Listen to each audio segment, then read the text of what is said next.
Gikan sa hawanan sa mismo Radio 87.5 FM. Ako karunod ang mga maundanong balita. Pinaagi sa mismo radio ang organizas. Hindi ninyo masayran ang nagkadaiyang live as mga balita sa aming paper. Mismo radio ang organizas. Tama na ka 2026 ha.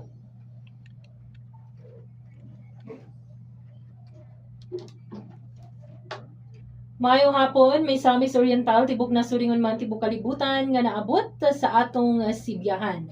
Adlong Huwebes karon Hulyo 30 tuig 2026. O nagapaminaw kamo sa Miss Radio 87.5 News FM. Kami ang inyong mga tigbalita. Mr. Step O Berganyo, Miss Lorenzo Luzon alang sa Miss Balita, patrol sa hapon alas 5. Kini ang mga nagunang balita karong orasa.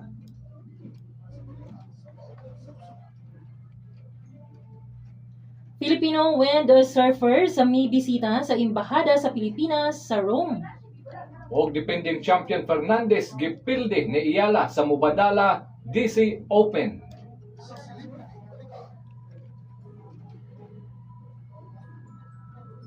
US actor Jared Leto gihimakak ang mga akusasyon sa sexual assault. Gerald Napoles o Pepe Herrera mag-uban na usab sa bagong comedy film.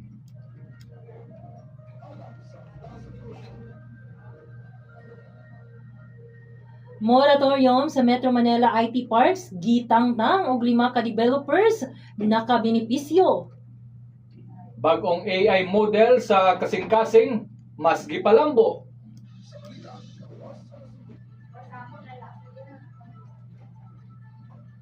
Suspect sa shooting sa US silot pagkabilanggo sa tibuok kinabuhi gipahamtang. Samtang 20 ka miyembro sa PMF sa Iraq patay sa joint airstrike sa US ug Saudi.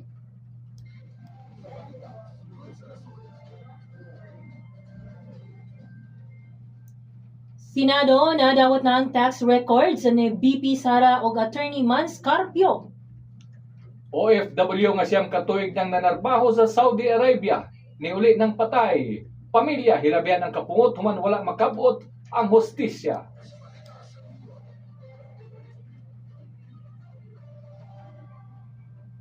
Pagbansay sa IPANET modeling ang gihimo sa DILG Region 10.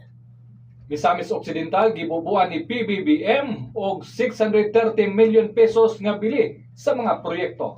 Samtang 400,000 pesos sa DSWD Livelihood Grant nadawat sa mga mag-uumas impasugong